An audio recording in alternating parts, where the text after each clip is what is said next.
Welcome, everyone. My name is Caroline Colas. I am the Senior Director of Health and Wellness at the Marlene Meyerson JCC Manhattan. Today on our Lunch and Learn call, a series with the Whole Being Institute, we are going to be talking about helping empty nesters use this time to lead them into their next chapter with Paula Sacco.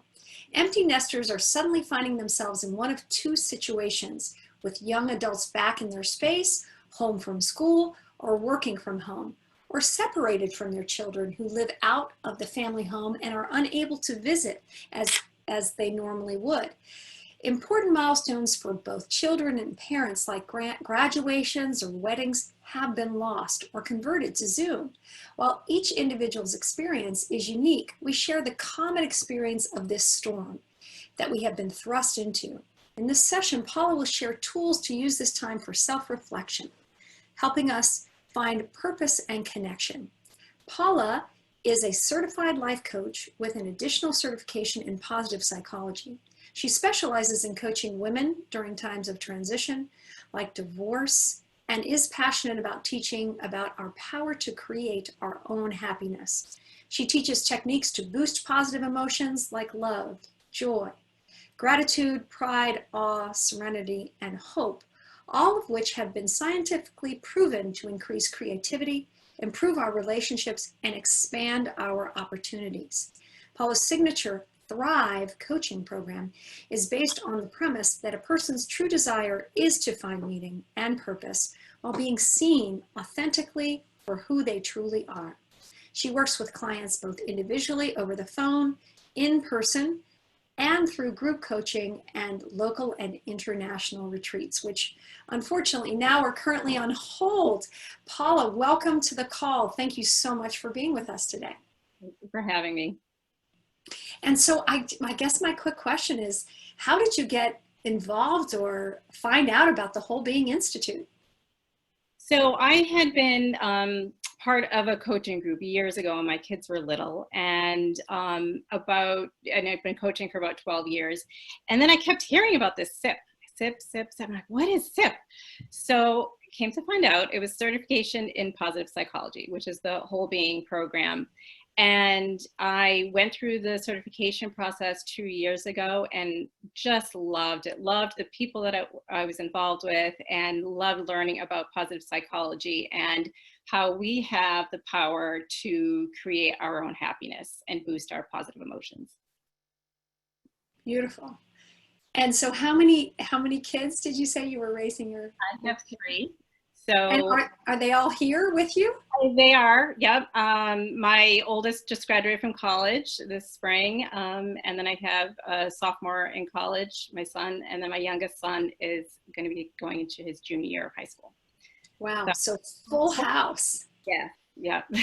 So why don't you give us some context? We haven't really had this conversation on our Lunch and Learn calls yet, and I think it's an important one because in some ways, pre-COVID, our lifestyle was really about sort of families in some way being spread out and visiting one another, right, with travel. And now that travel has ceased, although I'm sure there are some families that live close together and in the same neighborhoods, but that isn't always the norm. Now we have the situation where maybe some of you are in my situation. My parents live in California. My sister lives in Texas. My other sister lives in Texas. And I live in New York. So how do we stay connected? And then my niece is living with me now. So we also have people that are like joining, moving in to share resources, or because they've lost jobs, or all of that kind of thing. So give us a context. This is an important conversation to be having.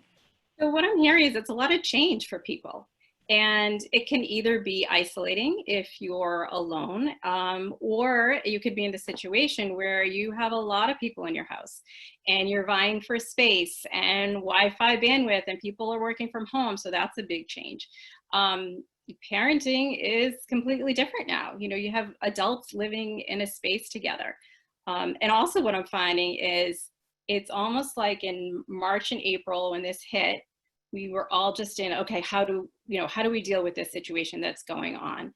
And then the summer, the beginning of the summer seemed to be a little bit of a reprieve. And now parents with kids that are returning to school in the fall, we're having to start to think about that. You know, what is college going to look like? What is high school going to look like? So there's a lot of change going on, and that can be very uncomfortable. I think that's an excellent assessment of kind of where we are. I know you have a PowerPoint. Did you want to share with us and give us some background Sure. of this topic? Yeah, so today I'm going to be talking about positive psychology and taking you through some tools that will help you boost your positive emotions, because that's the first step, is to actually start using tools to boost your positive emotions. And then I'm also going to talk about how to use this time to reflect on how you want your life going forward to be. I'm finding that a lot of the women that I'm working with in my groups are taking this time and saying, okay, what's important to me? They're realizing, you know, I'm more resilient than I thought, but that they're having to like readjust of what's important as we go forward and hopefully get out of this pandemic. What do they want to keep that they've learned from this time? So I'm going to go ahead and share my screen. And this is also relevant for fathers and men as well, correct, Paula? Yes.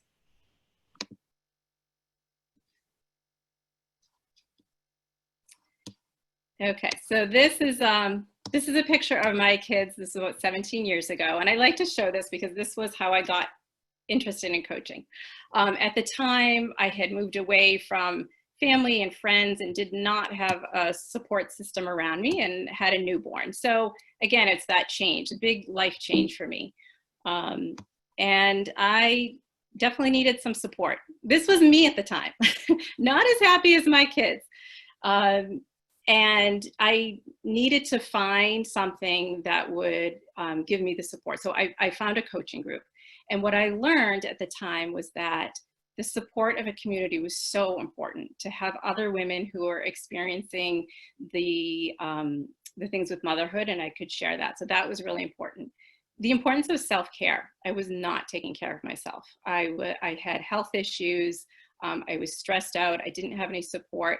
So when I started to take care of myself, that's when things started to change. And lastly, and probably the most powerful, was that I learned that if I could choose my thoughts, I could change the way I thought about things, and I could change my actions.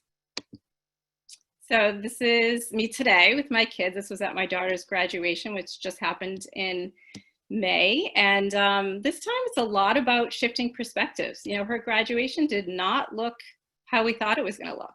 So it was like shifting our mindset on how could we make it the best it could be. So that's really important in this time, is that we take time to think about things differently. And Caroline, as you mentioned, we all have this shared desire to live a happy, meaningful life, and also to be seen, you know, to be seen for who we truly are. And this is where positive psychology comes in. So I know a lot of you on the call are involved with positive psychology and maybe have studied it, and you've been on a lot of these lunch and learns, but I just want to back up and go through a little bit in case people are new to positive psychology. So what is it? It's the science of human flourishing. It's not just about happyology or think positive and positive things will happen. So it's about thriving, and thriving is about experiencing all of your emotions of being human, while striving to be the fullest expression of yourself. And it's about living a meaningful life, knowing you are resilient and naturally creative, resourceful, and whole. And this is the most powerful thing, that you have the power to choose your mindset and your actions. And this is what can improve your well-being, boost your relationships, increase your happiness, and actually make you more resilient. So positive psychology started back in the late 90s with Dr. Martin Seligman. And after World War II, they were doing a lot of research on veterans and studying PTSD. And he said, you know, we've been for years studying disease and disorder. Now's the time to flip it around and say, what are people doing that are happy and thriving, and what can we learn from them? And this is being now brought into the mainstream. So that's one of the things I love about whole being, is that they're all about, learn positive psychology, and then how can you bring it out into the world? So you may have heard of Tal Ben-Shahar. He was a professor at Harvard, and he decided to start teaching it to college students. And it was the #1 most popular class in Harvard's history. So that just shows you that this is something that people are interested in and want to learn. So what makes it unique is the research. So there's research behind what we can do to raise our positive emotions, and it's given us tools. So these are tools that you can use in your daily life, and they're simple tools. Some more research done by Sonia Lyubomirsky was that she found that our happiness is actually 40% of it is from your mindset and your actions. So this is actually something that's in our control. 40% of our happiness is in our control. Only 10% is from circumstances. So this is where the power of positive psychology is that when we change our mindset and we make different choices, we can affect how we feel and our well-being and how happy we are. So a lot of times it's this thought that I'll be successful and then I'll be happy, right? So we work for certain things in life. And this can be called the I'll be happy when syndrome. So maybe, when I buy my first house, or when I get married, or I get a promotion, then I'll be happy. So there's always striving for the next thing and looking for happiness to come from that.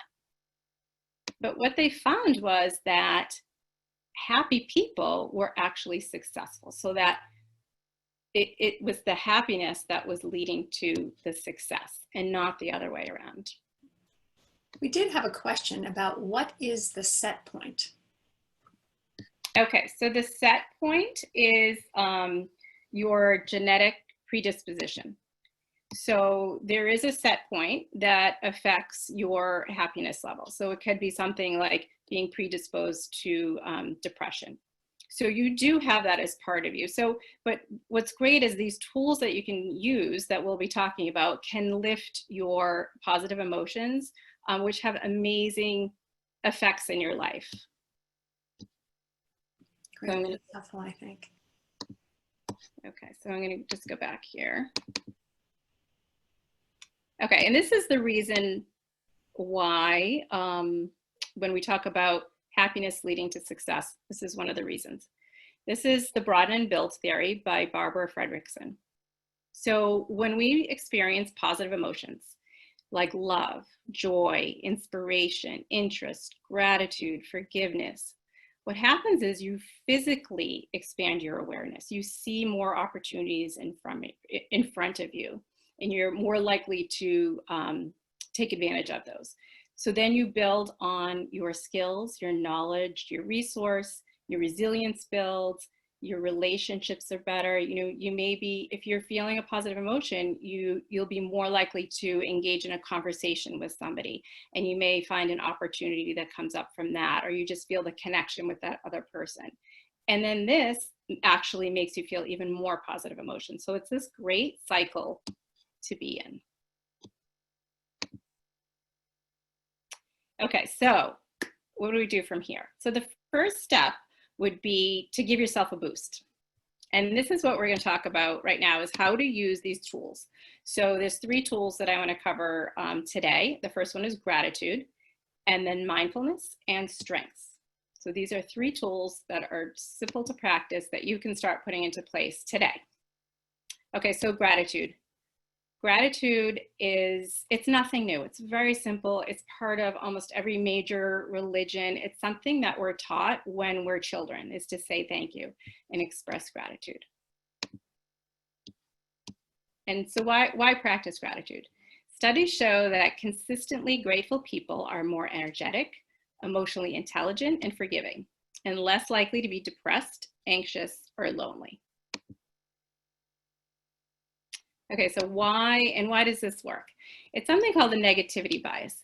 So our brain is naturally wired to notice the negative things around us. And this is to protect us. You know, when we were living out in the savannah and we had to look for lions and constantly be scanning our environments for threats, that's what saved us. So our brain is still wired to do that. So this is called the negativity bias. What does this mean today? It means that it is much easier to look for the negative things around you. And especially today, there's a lot of negative things to be looking for and to see. So what gratitude does is it forces your brain to start looking for the positive things. And these create new neural connections. And then it becomes easier and you start noticing more positive things. This is just a quote by Sean Achor that I love. Constantly scanning the world for the negative comes with a great cost. It undercuts our creativity, raises our stress levels, and lowers our motivation and ability to accomplish goals. So that is a great reason to practice gratitude. All right, so how to practice gratitude? They've actually done some research on gratitude and found that there is a better way to practice it. So you could scan for the positive. So I love doing this technique since it's the natural tendency of your brain to scan for things and classify them and categorize them. What you want to start doing is scanning for things to be grateful for. So you could do this at the end of the day. Sometimes it's nice to tie it to another habit. So if you're brushing your teeth, taking a shower, something that you're already doing on a daily basis, start building a gratitude scan into that. So what you want to do is just think about your morning, think about your day, and just think of the things that you're grateful for that happened. They've also found that people who thought of unique things, so rather than listing the same things over and over, to look for unique things to be grateful for. You can mine the past for gold, just to think about times that you've done well with something. You could, express gratitude to others. This is great. So I'm actually going to give this as a little bit of homework, is to think of somebody that you appreciate or somebody that you're grateful for. And at the end of this call, I want you to email them or text them or call them and just express your gratitude to them. And then later, think about how that made you feel and how it made them feel. So when we express gratitude like this, it's great because it's reciprocal. You know, you feel good expressing the gratitude and they feel great that they've received your gratitude. So the next tool is mindfulness. And why practice mindfulness? So this is some science that was done on the benefits of meditation. So meditation has proven to reduce stress, control anxiety, just a host of great things that happen physically in your body with meditation. It can actually decrease your blood pressure. And it's something that being mindful can be brought into your daily life. And not necessarily to think of it always as like sitting for meditation. So when you think of mindfulness, it's about paying attention to the present moment. So what's happening here and now, and just noticing it and not judging anything that may be coming up, any thoughts, and just letting your thoughts go. So a great technique for mindfulness is to use your senses. If you're at the sink washing dishes, like really be present and be there, feeling the water and the soap and the dishes, and not letting your mind get caught running away with your thoughts, which sometimes is not so easy to do. But if you find your thoughts running away, just kind of bring your attention back to whatever you're doing in the present moment. Okay, so mindfulness works because it helps with the negativity bias and it develops your attention. So, and it also allows you to become aware of your thoughts. Especially when you're sitting in meditation, you are going to notice that your thoughts start popping up. And you may have this tendency to start like ruminating on something or going with the thoughts. So what happens is you just keep coming back to your breath. So your breath is a great a great thing to anchor you when you're practicing meditation. So you just keep bringing the attention back to the breath, and it brings awareness to what thoughts are coming up. And then eventually, if you do it long enough, you can start to actually choose your thoughts and realize, okay, I am not the thoughts that I'm having in my head. I have the power to choose them. And when you choose certain thoughts, you have a different emotional reaction, a different feeling that comes out of your thoughts. So that's where a lot of the power in meditation and mindfulness comes, is this ability to choose your thoughts.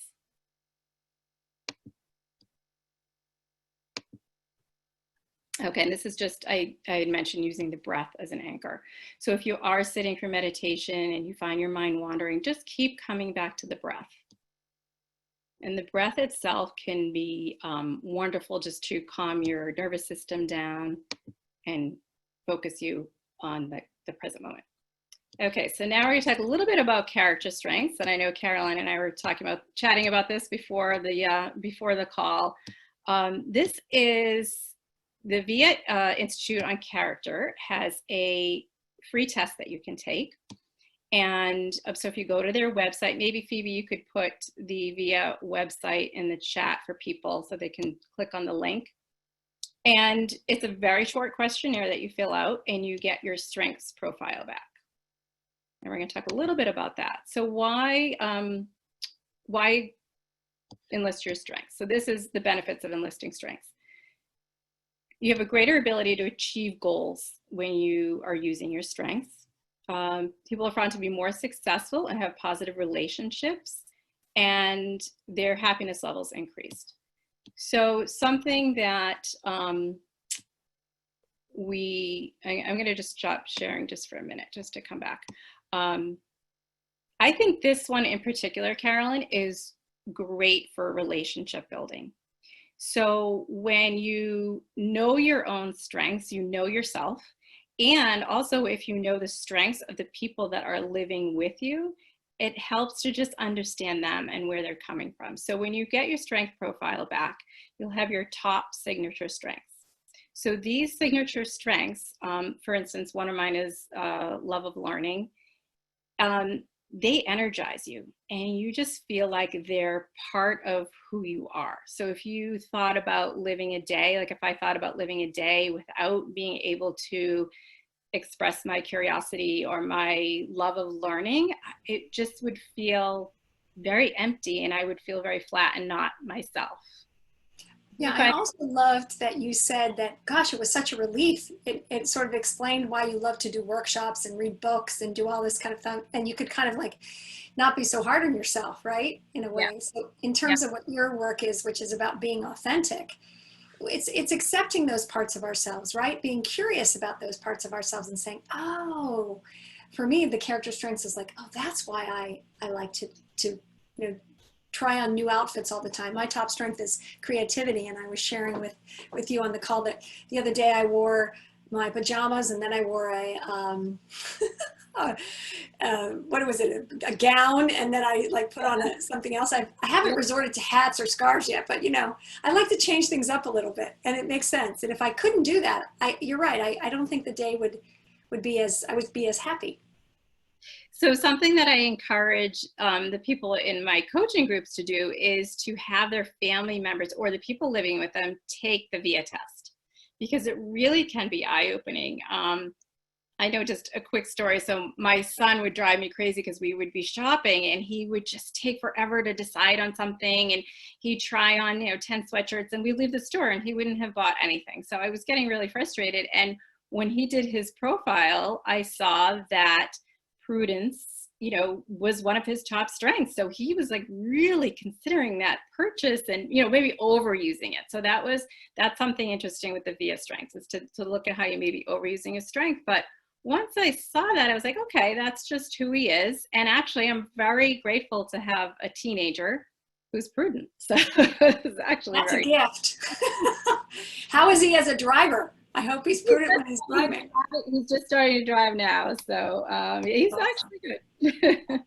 And you can do that also. I had my entire team, some of you might remember Jane Anderson came on the call, and I had my entire team do their strengths assessment, and Jane came in and worked with us, and we refer to it all the time, and we also strength spot, which I think is yeah. So I'll talk a little about that. I actually took Jane's class. It was 8 weeks on just studying strengths, and it was fascinating. Loved it.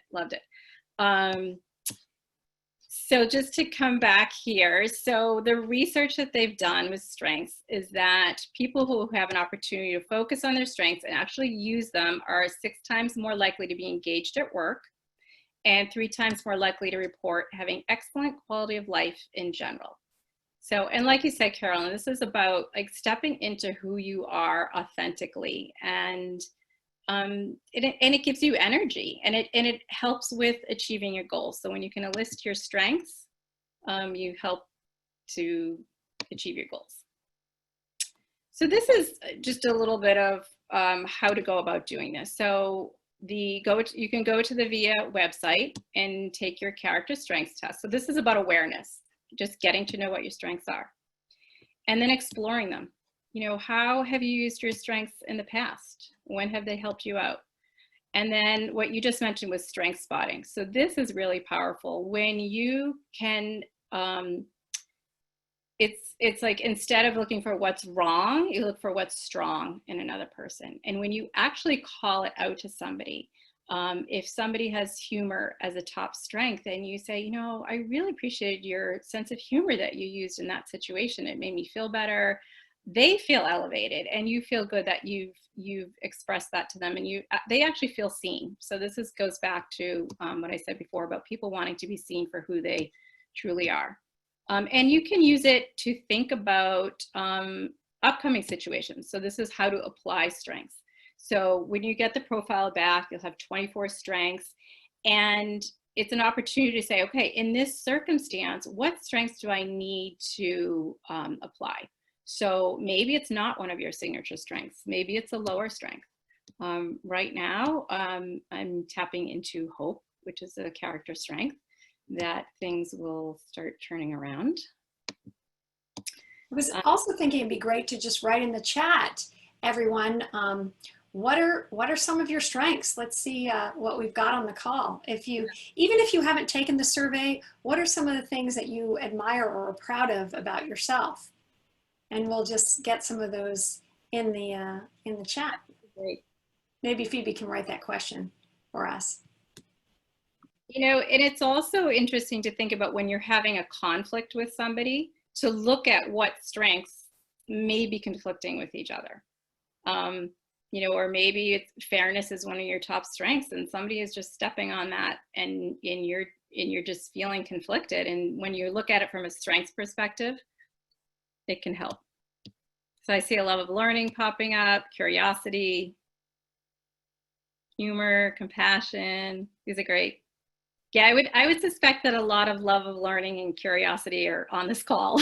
Yeah, me too. Honesty, beautiful. Yeah, humor, compassion, gratitude, zest. Yeah, zest, that's fun. Forgiveness, honesty, love. Oh, that's okay. That's a lot of mine. You know, it was funny when I first saw honesty, I was like, wait a minute, does that mean that I'm like, you know, say things? But honesty is about being authentic, just being who you are with no pretense. That's part of the honesty strength. Appreciation of beauty and excellence. Yeah, so when you think about your top strengths, think about how they energize you, and they just feel essential to who you are. Those are the top ones: compassion, understanding of other people. Yeah, this is great. Thank you. Thanks for sharing.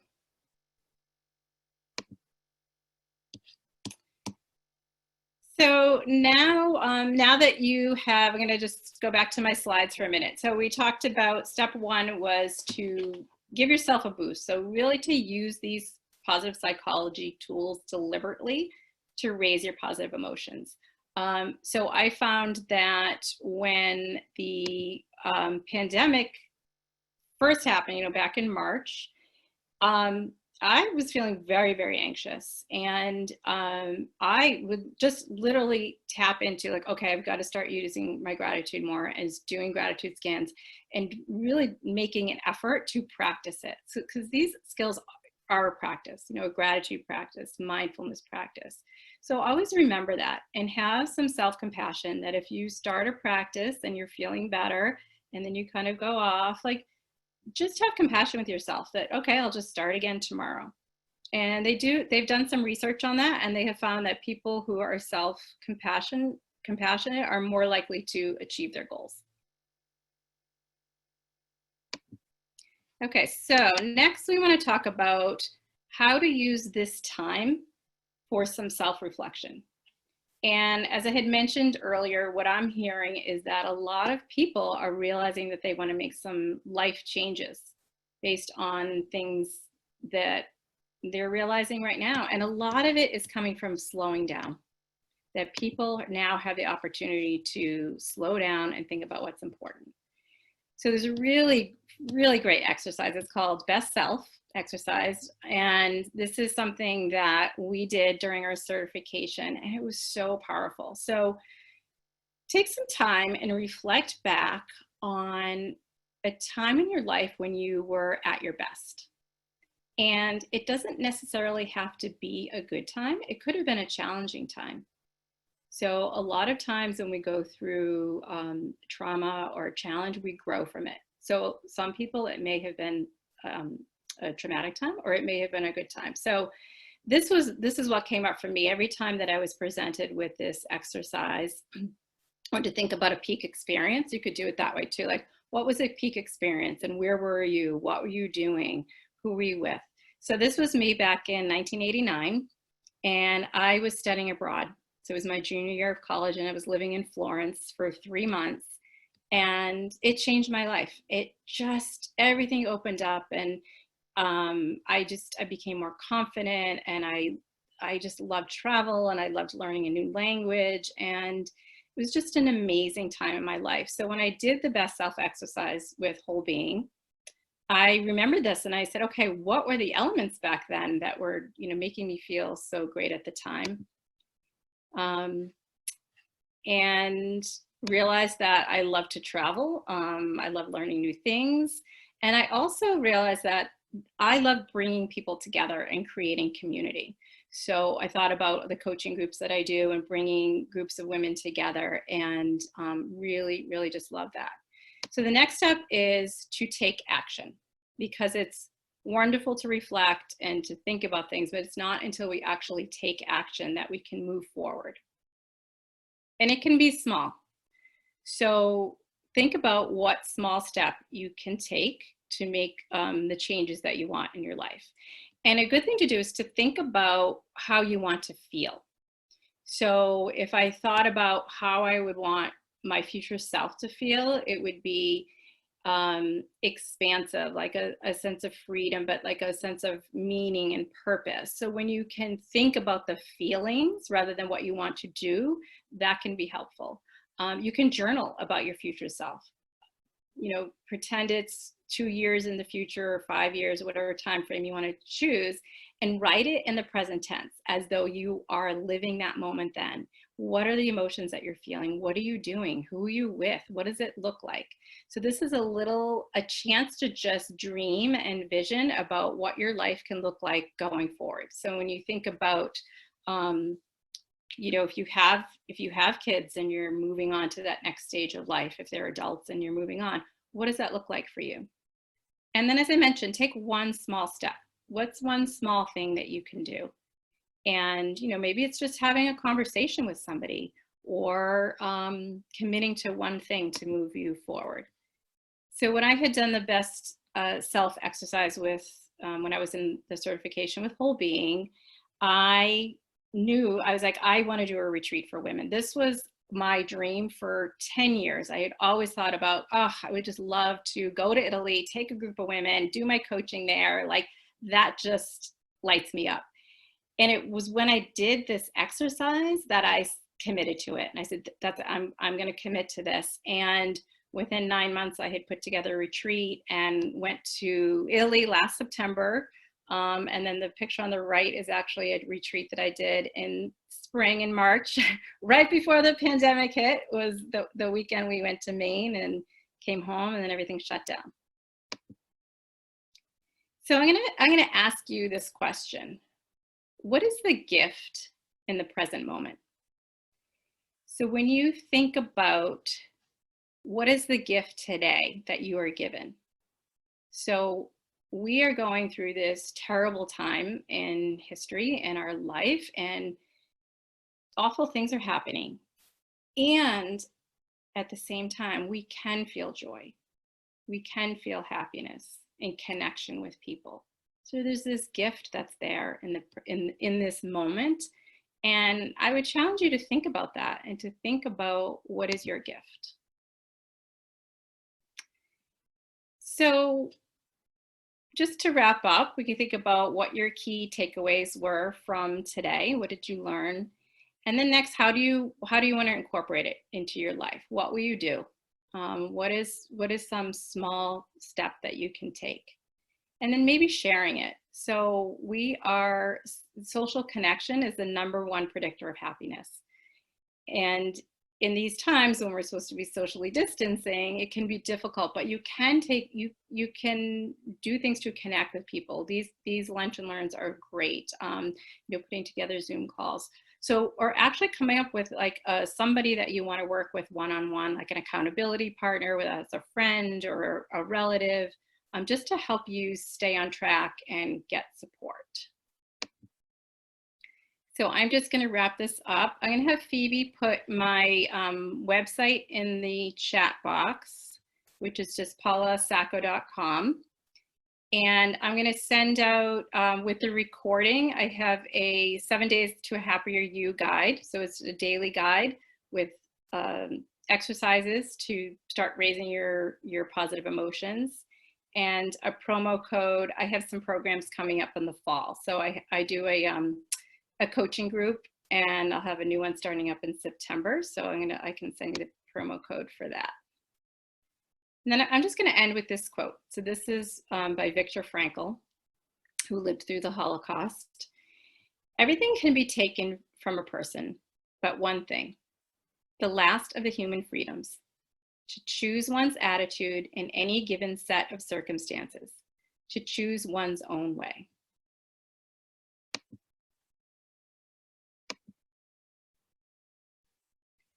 And that Thank you so much, Paula. And I was just wondering, I have some thoughts and some questions. We have time for that. And I know we might have some from our participants too. So in relationship to having people that are living with us, right, that we aren't maybe used to in this time. So you're basically saying that by turning to gratitude, mindfulness, and strengths, character strengths, we can kind of create an attitude or a design, a way to be with ourselves and with them that will help us thrive. Yes, definitely. It helps boost positive emotions, which make you feel better, and it makes your relationships better. So, and it's a practice. It's something you can deliberately do. It's like a tool that you can use. So if you find yourself getting anxious or being irritated with people in your home or the living situation, or even getting too much wrapped up in the news and all the negativity, doing these practices like gratitude or mindful practice or thinking about your strengths can actually help with that. It lifts your mood. And we just talked about the strengths and different ways that can improve relationships. I was thinking about one of our speakers that we had, Rick Prater, who was talking about treat yourself like a baby right now. Put yourself on a schedule and the importance of that. And raise your hands, everybody, if you're noticing that too, that to have a routine is really important.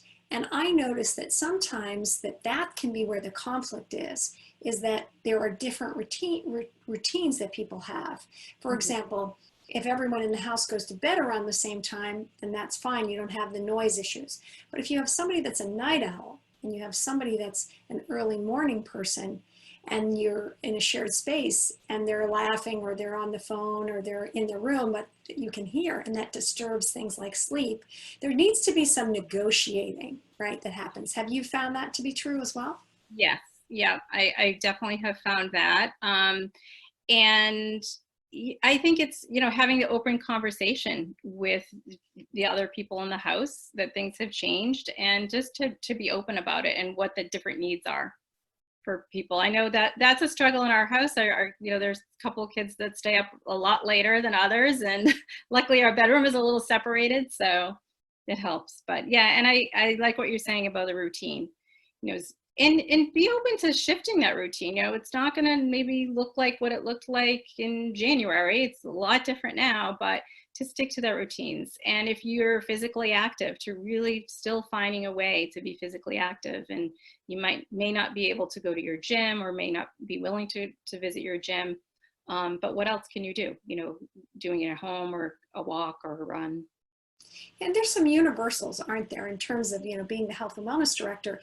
What I ask people, we have move, nourish, restore, and connect. So that's our rubric of health.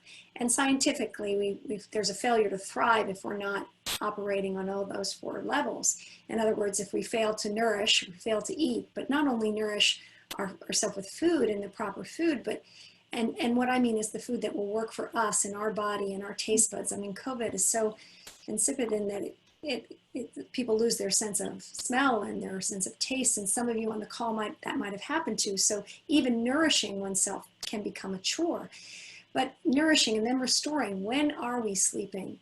I know that some folks have, I've heard of, my husband recently went and met with social distancing with a bunch of his buddies from college. And several of them weren't even aware that they needed to put themselves on a schedule, and they were staying up all night, and they kind of got themselves into a little trouble, and they had to get back into a routine. So it's those common sense things, isn't it? And then like food and eating, I just said eating and food again. I must be hungry. I mean that. Nourishing and resting and connecting. Do you guys have a regular time in your family that you come together? Do you find that helpful? We have, well, dinner for sure. And that we're doing different things. My husband's athletic, so he's been playing wiffle ball with my younger son and basketball out in the driveway. I've been watching, some things with my daughter. So we're connecting one-on-one, trying to play games as a family. So a little bit more when the weather was colder in the Boston area, but now that it's warm, I think we're getting out more. I think, yeah. Go ahead. I just want to touch on the sleep, how important that is. And to really start paying attention, and this is where mindfulness can help, if there are things that are interrupting your sleep. If you're watching the news too close to bedtime, or just watching too much news in general, really can throw off your sleep. So start to pay attention to that, and to be aware of your body, and to be in tune of what you need. Yeah, before this call, I was actually interviewing one of the top oncologists who, around sleep and fatigue, we're going to be having a Broadway Best for Breast Cancer on Monday, that program. And one of the things that she was saying is, if people are in fear, right, that actually starting a meditation practice, a traditional meditation practice, might be a little difficult, but because it's, when you listen to your mind, quiet your mind, you're just going to hear everything. But she was recommending that there are plenty of apps where you can listen to a guided meditation and start as a way to begin that. And I thought that was really useful. And then from that, Paula, what you were talking about is that awareness, like, what am I thinking? What am I saying to myself? And can I make another choice? Which I think was just so beautifully stated in terms of thriving. We get caught up in our thoughts so much that we think we are a thought, like that we don't have control of it. So it's only when you can step back and think of your thought as something that's separate from you, that you can say, oh, wait a minute, I can switch my thought and think of things a different way and take on a different perspective. Yeah, and I also was interested in what you were talking about in terms of your work about being authentic.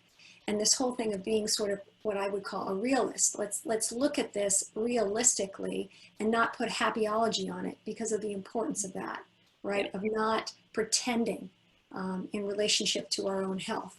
Yeah. So, and when Alan Brown was talking about this, when we get hijacked, when we get knocked off the horse, in fact, we're going to be, right? It's being part of being human is not maintaining this perfect state. It's actually, oh, there I go, and then getting back. And I Yeah. hear you saying similar thing. So, and what can be helpful with that is to think of emotions as energy in motion. So you have emotion. So it's an energy that's running through you. So letting yourself experience the emotion in your body, being aware how it affects your body. And typically what happens when you do that is it just like flows and then it morphs into another emotion. And you just, if you let it run through you, you're not like staying trapped in that emotion.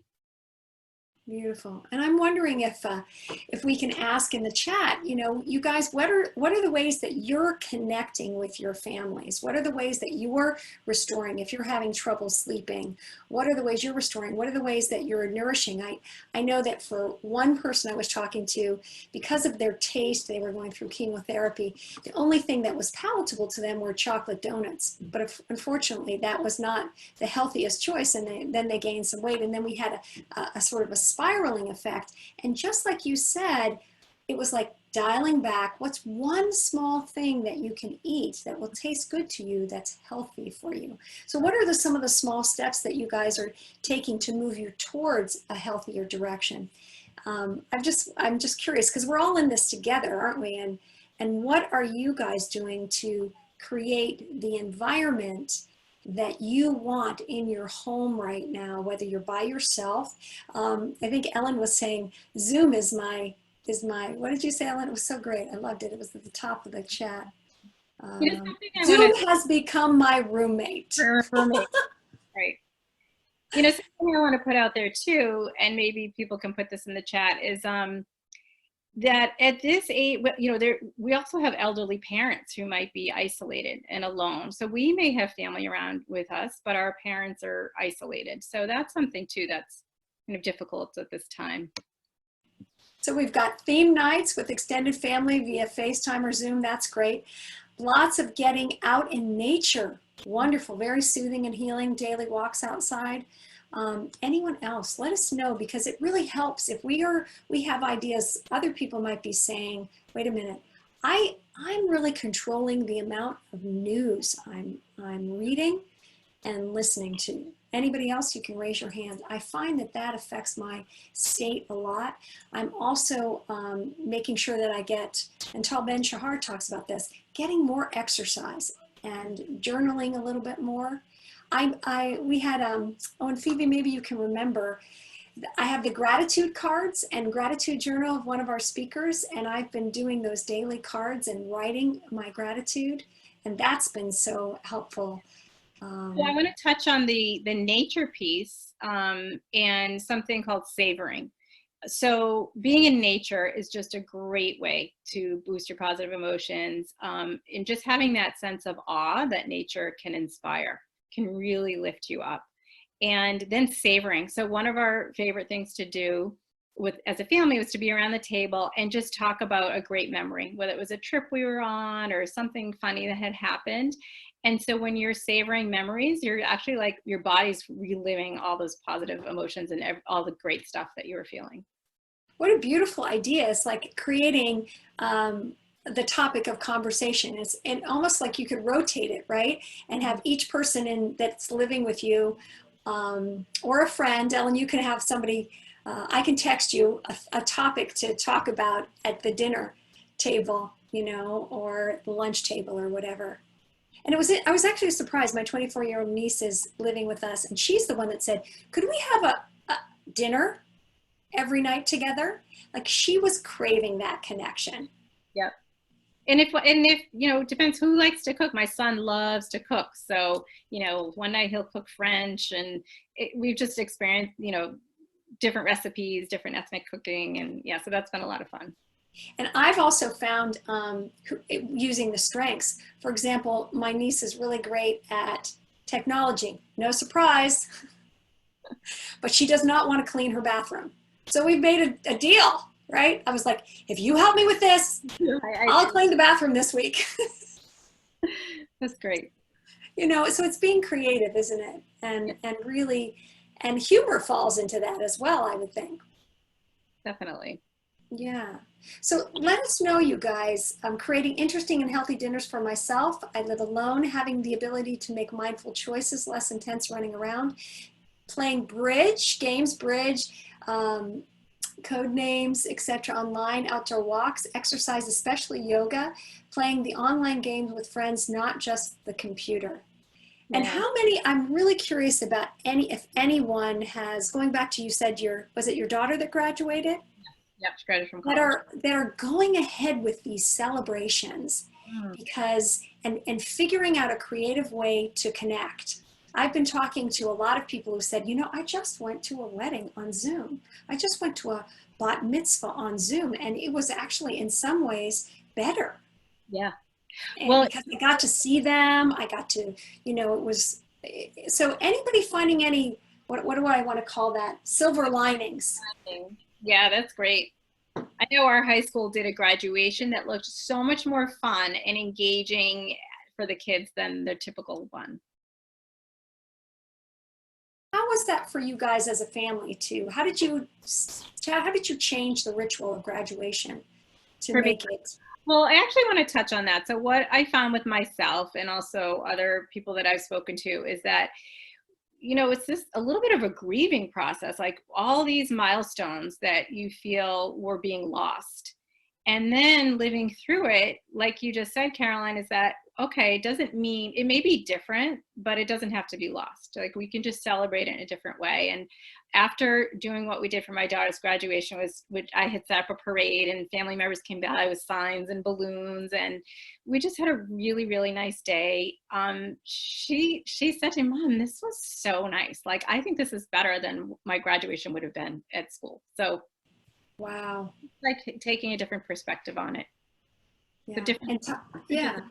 And I'm wondering if anybody else has reframing. Yes, Ellen, if anybody else has a similar story of where they decided to, and there's an example of authenticity, where they decided to say, mourn that they couldn't do what they had planned to do, whether it was travel, whether it was hold a wedding or a gathering or a party or just see somebody. I know that a friend of mine, her father-in-law is in New Zealand and they can't visit, and he's quite older. So how are they going to stay connected to him, right? And that was a real tussle. So that tussle is what we're talking about, Paula, isn't it? It's like being authentic about the feelings, letting them run through, right? Because you were talking about emotion, that motion, and then also making some choices to be empowered to create it in a different situation. Oh, here, Bonnie said, my son set up a Zoom graduation for his two boys. It was quite amazing. We were all over the US. And then Harriet says, express and recognize disappointment and then be creative in doing it differently. Oh, I love that. And Elaine said, our grandson in California did a drive-by first birthday. We made a video and sent it to California. Yeah. And this is getting the gold, isn't it? Yeah. And all this creativity coming out of it. This is also a time of transition, and I know that you like working specifically with women, but during times of transition, what are some of the things that we can do when we're going through a transition to help us kind of capitalize on this energy to identify what we might need? We've got the best self story or how we want to feel, but are there any other steps that you take your clients through? I think that's a big piece of it, is to really spend time thinking about how you want your life, to look like going forward. To actually spend the time reflecting on that, doing the self-reflecting exercises can help so much. And then doing things like enlisting strengths that we spoke about. And then taking action, like, taking those small steps.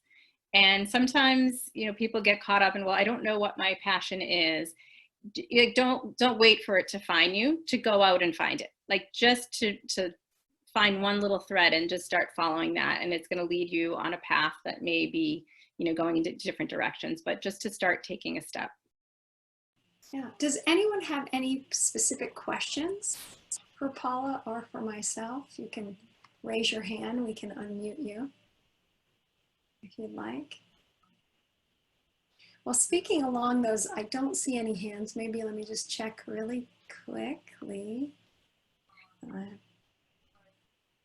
I just want to touch on the connection piece that you had mentioned, Caroline, is how important that is, that we stay connected. And that's what I'm finding so I've had to pivot my business a little bit, and I do the coaching groups online. And what I'm finding is, years ago, people may have been a little reluctant to do that. And now they're just seeing like, I can connect with this group weekly and get the support from them and see that we're all going through this together, which can be really, really helpful. I think the secret sauce is to have a community, right? To have a group, to have a regular time where we can come together. And I know for me, these Lunch and Learns have been that.